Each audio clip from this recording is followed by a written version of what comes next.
Yo tout le monde, c'est Aurel, on se retrouve pour la deuxième vidéo du jour. On va parler ici de Sword Art Online Alternative Gun Gale Online. Et oui, nouvelle review, encore un nouvel animé qui commence. Ça commence à faire beaucoup cette semaine quand même.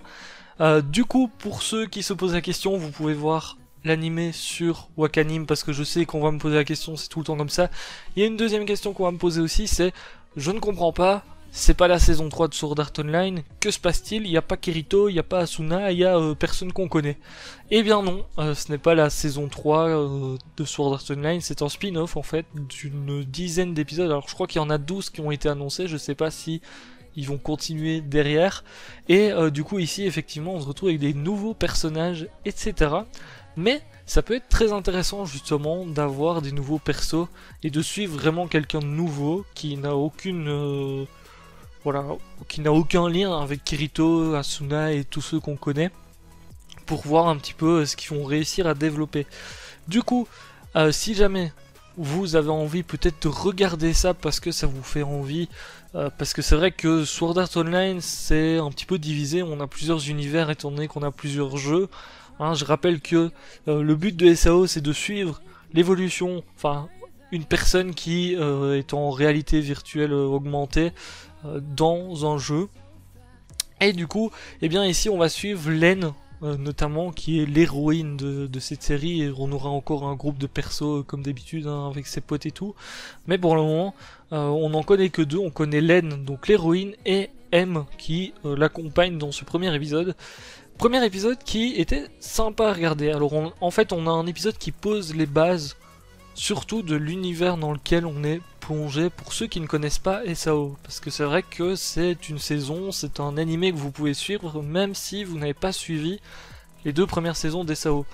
Alors évidemment, c'est mieux d'avoir regardé les deux SAO dans le sens où l'univers comme ça vous le connaissez vu que ça reprend Gun Gale Online qui était le premier jeu, enfin le jeu qui était exploité dans la première partie de la saison 2, mais si vous n'avez rien vu, eh bien vous pouvez tout de même regarder, vous ne serez pas perdu loin de là. On a juste une petite explication au début de l'épisode pour bien savoir ce que c'est la série SAO, donc que c'est des gens qui vont dans un jeu en réalité augmentée et tout, mais c'est tout. Donc c'est ça qui est sympa, ça veut dire que peut-être que certains justement vont kiffer et vont avoir besoin de, enfin vont avoir envie, pas besoin, de regarder les premières saisons au final qui sont sorties avec Kirito et les autres, ça peut être toujours sympa. Parce que c'est vrai qu'à SAO, il y a plusieurs univers et on peut pas aimer tous les univers. C'est vrai qu'il y en a qui n'aiment pas trop l'univers des fées par exemple, il y en a qui n'ont pas aimé du coup la deuxième partie de la saison 1 à cause de ça, il y en a qui n'ont pas aimé la première partie de la saison 2 parce que c'était avec des guns, etc. Donc voilà, ça dépend un petit peu des gens. Donc pour vous poser le décor, Gun Gale Online c'est un FPS, voilà, le personnage est plongé dans un FPS en réalité augmentée, donc c'est-à-dire que si le personnage, enfin si la personne est sportive IRL, elle sera un petit peu plus sportive aussi dans le jeu. Vous voyez, les aptitudes IRL peuvent aider dans le jeu tout simplement, comme ils l'ont montré d'ailleurs dans cet épisode 1, mais on va y revenir. Et du coup, ici on va suivre Len, notamment, qui est l'héroïne de cet animé, et eh bien, pour le moment, effectivement, ils ont posé les bases, mais ils n'ont pas été beaucoup plus loin. Ils ont montré donc l'univers, ce que c'était justement Gun Gale Online, et apparemment, cet animé-ci va être surtout tourné autour des Battle Royale. Il y a un mode de jeu tout simplement dans le jeu qui permet de faire une Battle Royale. Bon, Battle Royale, décidément, le concept plaît beaucoup. Ils en font en animé, ils en font en jeu, c'est en train de buzzer en ce moment. Est-ce que SAO ne profiterait pas de ça? Non, en vrai, effectivement, on a des Battle Royale pour voir quel est le meilleur joueur, tout simplement, du jeu, avec des classements, etc. Et on est plongé directement dans ce premier épisode dans une Battle Royale. Donc on suit surtout Len et M dans ce premier épisode, donc qui sont en équipe de 2 contre des équipes de... 4 ou 5, ça dépend, je crois que ça dépend des équipes, on peut être 4, 5, 2, peut-être 1 même, mais effectivement on va les suivre dans une Battle Royale. Alors, de loin, leur duo m'a fait penser à Kirito et Sinon, parce qu'on avait un petit peu cet esprit, on avait l'esprit d'équipe déjà, parce qu'il y en a un, donc M, qui est un sniper, donc qui fait un petit peu penser à justement Sinon qui effectivement donnait parfois des informations à Kirito quand il devait attaquer un groupe d'ennemis. Ici c'est un petit peu pareil, donc on a M qui donne les directives, qui analyse un petit peu tout, et on a Len qui est au combat rapproché. Elle a une P90 d'ailleurs comme arme, bon, qui est pas du tout camouflée parce qu'elle est tout en rose et tout ça, donc voilà, le but c'est quand même de se camoufler dans un jeu comme ça, et elle c'est pas vraiment le cas. Et ça m'a fait penser un petit peu à l'esprit, effectivement, comme dans la partie 1 de la saison 2, parce qu'on a pas mal de directives qui sont données par M, il analyse vraiment tout. C'était sympa comme premier épisode pour ça, parce que je trouve que, bon, déjà il était bien rythmé, c'est-à-dire que les personnages, on les voyait avancer dans leur partie. Alors on sait pas qui a gagné la Battle Royale encore, mais on les voyait avancer, croiser des groupes d'ennemis, du coup M donner la stratégie à adopter, etc. On voyait d'ailleurs au début de l'épisode, je me suis dit, mais Len elle a l'air un petit peu noob, hein, entre guillemets, elle a l'air un petit peu noob, et au final, pas tellement en fait, parce qu'elle était un petit peu perdue. C'est vrai que, à mon avis, son caractère ça va être je fonce dans le tas, et puis c'est tout, je réfléchis pas trop. Parce que plusieurs fois, M lui dit attends un petit peu, on va attendre, parce qu'en gros, toutes les 10-15 minutes, je sais plus c'est quoi le temps, ils ont un scan qui passe donc sur la map et ils peuvent voir les ennemis, enfin le chef d'une escouade, ils peuvent le voir tout simplement sur la map. Et Len a plusieurs fois voulu aller dans le tas tout simplement, alors qu'il y avait peut-être 3 équipes devant elle qui étaient en train de se battre. Mais elle voulait quand même aller dans le tas, et c'est M qui lui disait hop hop hop, attends un petit peu, parce que à 2 on n'a pas trop de chance, même si je peux en sniper un, je peux pas tous les tuer. Donc voilà. Alors, du coup, c'était sympa d'avoir ce côté stratégique là. Je pense que ça va être plutôt utile, parce que apparemment la saison va se diriger justement, et va être centrée plutôt dans ce mode royal, enfin Battle Royale. Du coup, avoir quelqu'un qui est plus dans la stratégie et tout, c'est sympa. Donc l'épisode était sympa à ce niveau-là.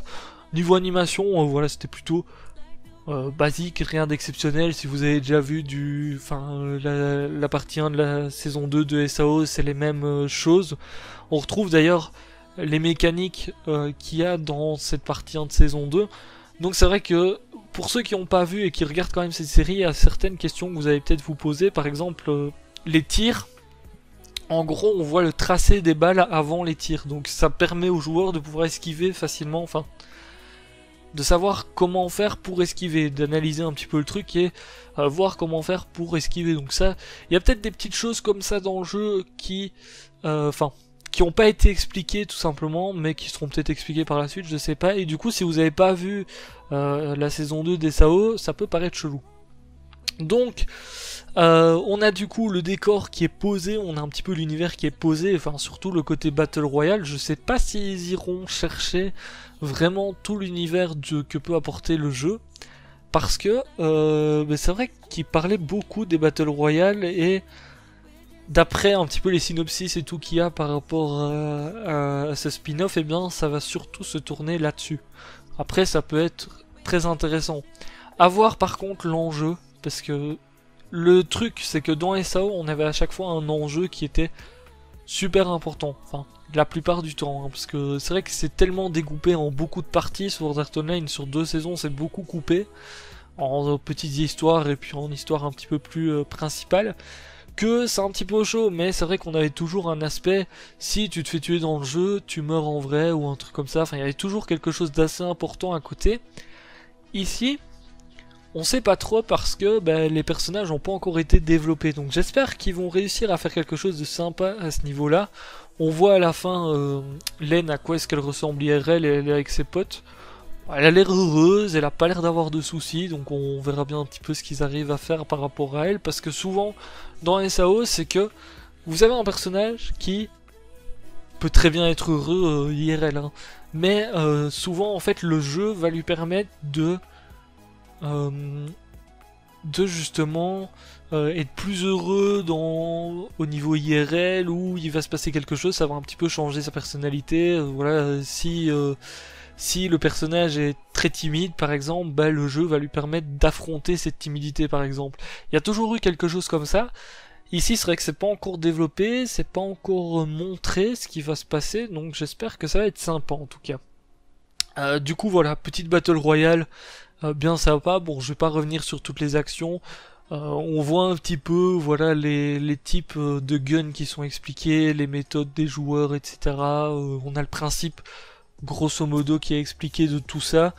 Bon, pour le moment, Len, comme je vous avais dit, je pensais qu'au début c'était une petite noob, parce qu'elle voulait, enfin, elle avait aucune stratégie, elle voulait juste aller dans le tas, même si elle savait qu'elle allait se faire dégommer, elle voulait bien aller contre 5 personnes, hein, ça la dérangeait pas. Et puis au final, fin d'épisode, on a un petit mouvement justement où on a une petite stratégie qui est adoptée. Donc elle se cache en gros dans une valise. Il y a une équipe de 5 joueurs qui arrivent et c'est pas 5 petits joueurs vu que apparemment c'est des gens qui seraient dans la vraie vie policiers, qui feraient partie de l'armée, marine ou je ne sais quoi, enfin quelque chose comme ça. Et du coup ça les aide parce qu'ils ont une stratégie de combat, etc. Comme je vous ai dit, certaines compétences IRL peuvent servir dans le jeu, hein, dans SAO.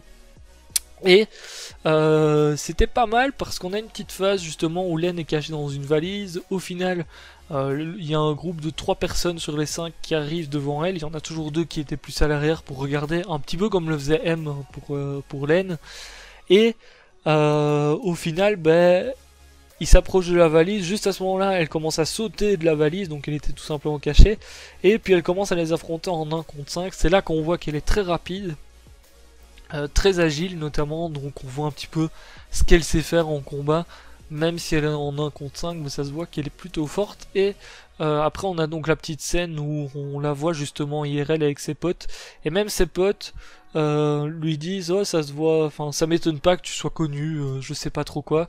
Donc on va bien voir à quoi est-ce que ça amène, tout simplement. J'attends un petit peu de voir ce que le jeu peut apporter au côté vraie vie de la chose. Moi c'est ça que j'attends quand je regarde un SAO, donc on verra bien ce qui est développé par rapport à ça.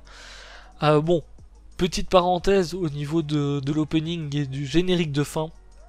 L'opening était très bon, il a vraiment le style des SAO qu'on a déjà connu, c'est vraiment le même style que les openings qu'on a déjà connus pour SAO. Et le générique de fin est plutôt sympa, il est joyeux, il est un petit peu coloré, donc il est très sympa aussi à ce niveau-là. C'était bien sympa, n'hésitez pas à me dire ce que vous en pensez d'ailleurs dans les commentaires de la vidéo. Bon, bah c'est tout pour cette petite review. Bon, cette semaine on a des reviews qui n'ont pas non plus énormément de théories, je peux pas apporter beaucoup de théories à ça parce que c'est des premiers épisodes qui sont là surtout pour faire le prologue ici. On était un petit peu sur un épisode prologue. C'était pour nous expliquer le jeu, etc. Donc, voilà. Alors, du coup, on va se laisser là pour cette petite review. N'hésitez pas à me dire ce que vous avez pensé de ce premier épisode pour ceux qui l'ont vu. Allez voir sur Wakanim, hein, si jamais, je rappelle que c'est là-bas. Il y aura un épisode, du coup, tous les samedis. Alors, je ne sais pas s'ils vont garder le même horaire, mais c'était 18h30 aujourd'hui. Je pense que ça va être le même horaire tous les samedis, donc allez voir. Et vous direz ce que vous en pensez tout simplement dans les commentaires. Sur ce, je vous laisse là, je vous dis à très bientôt pour une prochaine vidéo. Ciao, bye bye.